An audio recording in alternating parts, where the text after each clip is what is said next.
Yeah, well, I mean, every country I've been to, it's given me a tremendous appreciation for being an American and living in America. There are things we have here that we just take for granted, I think. And going to a country like Afghanistan and Iraq really shows you the things that we do benefit from. They're very poor countries. They have very little. They're very underdeveloped. Um, in Afghanistan, you would, I would, you would see these motor scooters, and the locals are kind of used to throwing their kids on there, and they'd be draped across the back seat and across the handlebars, and you'd have 5 or 6 kids on these little motor scooters driving at 35, 40 miles an hour, and it was like, oh my God, these kids are going to fall off. The major accidents. You're worried about all this stuff, but that was just kind of the way of life. Very.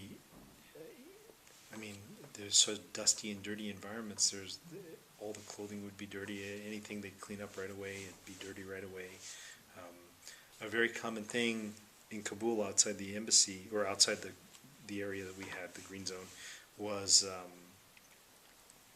they would take all this trash and dump it in the street. And goats would come by and they would eat stuff, and people would pick stuff out of it, like recyclable materials. And by the end of the day, the street would be clean because there wasn't really any garbage left. So they continue to use all this stuff over and over and over again. So it's just very different. You see some of these movies where they meet, you know, it's like a butcher shop, but what they do is they basically slaughter an animal and they hang the carcass in the window. And it just kind of stays there, and there are flies and everything else. So you wonder about sanitation things, things that we would worry about. It's just part of life for them. So, yeah, it gave me an appreciation for being here.